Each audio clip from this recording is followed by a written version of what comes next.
अब हम प्रत्यक्ष विधि के बारे में देखेंगे। प्रत्यक्ष विधि स्वाभाविकता पर आधारित है। जिस प्रकार बच्चा अपनी मातृभाषा सीखता है उसी प्रकार अन्य भाषा सीखे,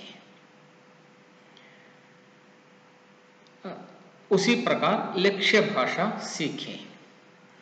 केरल के छात्रों के लिए हिंदी लक्ष्य भाषा है, नवीन भाषा है। यह स्वाभाविकता के सिद्धांत पर आधारित है। इसमें वार्तालाप की महत्ता है। वार्तालाप द्वारा भाषा सीखता है बच्चा। शब्दों और वस्तुओं के बीच समन्वय स्थापित करता है। परिचय प्रत्यक्ष वस्तुओं द्वारा होता है। उदाहरण के लिए कागज दिखाकर, यह कागज है, बच्चा अनुकरण करता है। प्रत्यक्ष विधि में कागज दिखाकर यह कागज है, फिर पूछता है यह क्या है, यह कागज है। उसी प्रकार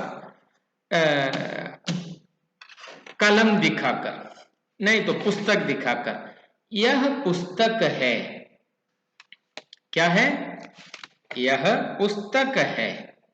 तो छात्र प्रत्यक्ष विधि में यह पुस्तक है, कागज आदि का परिचय लेता है।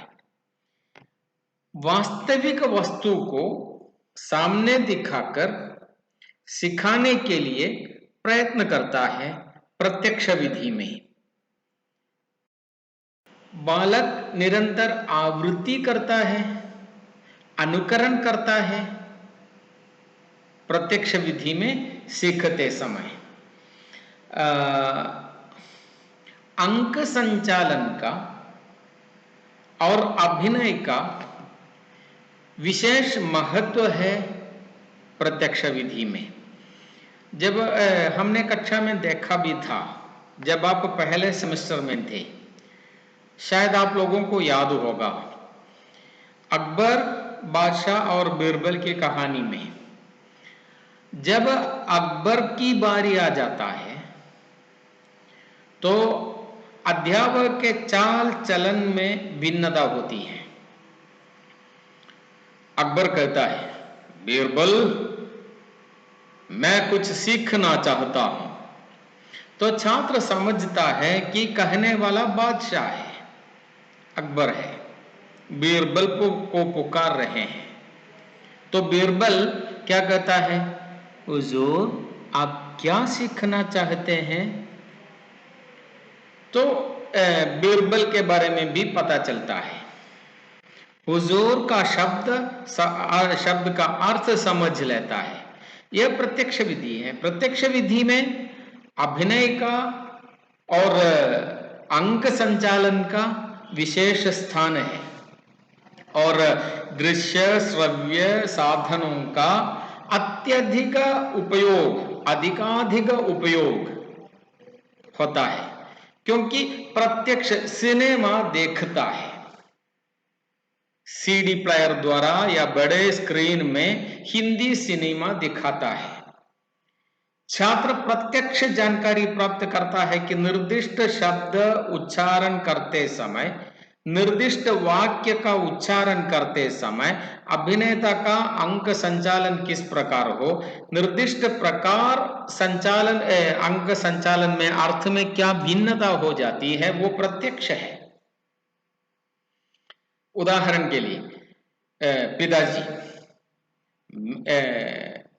पिताजी से पुत्र कहता है, पिताजी मुझसे माफ करो। तो पिताजी कहते हैं, मैं तुम्हें माफ नहीं साफ करता हूं। तो माफ और साफ इसमें दो अंतर होता है। तो अभिनय प्रणाली की बड़ी महत्ता है प्रत्यक्ष विधि में।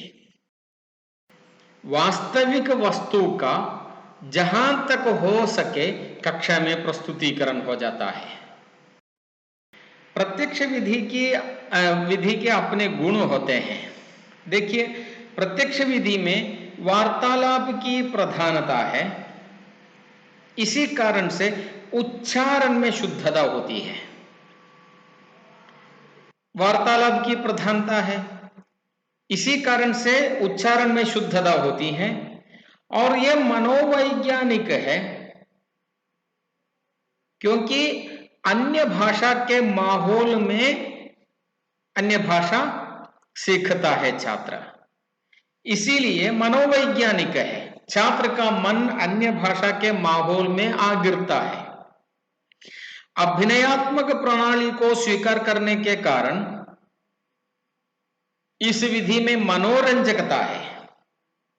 व्यावहारिक ज्ञान अधिक मिलता है, क्योंकि वार्तालाप है, वार्तालाप व्यावहारिकता के लिए है, व्यावहारिक ज्ञान अधिक मिलता है, और अन्य भाषा के माहौल में अन्य भाषा सीखता है। लेकिन प्रत्यक्ष विधि के कुछ दोष भी हैं, क्योंकि बहुत अधिक अभ्यास करना पड़ता है, निरंतर कोशिश करना पड़ता है, अभ्यास अधिकाधिक करना पड़ता है, और व्याकरण पर बल नहीं है। भाषा पर उच्चारण की शुद्धता होती है, भाषा की शुद्धता नहीं होती। उच्चारण की शुद्धता होती है, लेकिन भाषा पर शुद्धता होने की संभावना कम है। व्याकरण पर बल नहीं देता, और प्रत्यक्ष विधि में वार्तालाप की प्रधानता होने के कारण उसमें लेखन की प्रधानता नहीं है। भाषा सीखते हैं छात्र व्यक्ति भाषा सीखता है, भाषा को लिखना नहीं सीखता, लेखन की प्रधानता नहीं है। और ये प्रत्यक्ष विधि को स्वीकार करते समय अध्यापक को अत्यधिक प्रयत्न करना पड़ता है। कुशलग्रस्त अध्यापक होना चाहिए, अध्यापक कुशलग्रस्त होना चाहिए, तभी तो प्रत्यक्ष विधि में विजय पा सकते हैं। जटिल शब्दों का और भावनाओं का इस्तेमाल असंभव सा लगता है।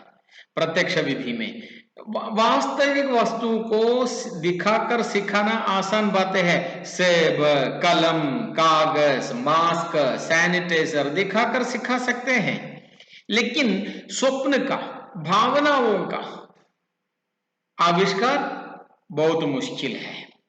इसीलिए भाषा में शब्दों का परिचय लेना, भाषा के प्रयोग का परिचय लेना, दोनों दो बातें हैं। वार्तालाप से परिचय मिलता है, लेकिन भावनाओं का परिचय दिलाने के लिए कभी कभी अनुवाद की आवश्यकता होती है। जटिल शब्दों को समझने के लिए अनुवाद की आवश्यकता पड़ती है।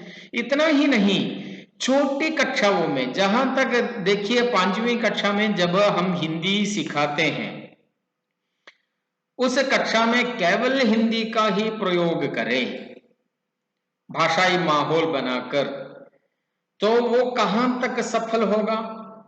कभी कभी छात्र को समझने के लिए मातृभाषा का इस्तेमाल भी अध्यापक को करना पड़ता है। तो इसका गुण भी है, दोष भी है। अगली विधि है अप्रत्यक्ष विधि। अप्रत्यक्ष विधि के बारे में हम अगली कक्षा में देखेंगे। तब तक नमस्कार।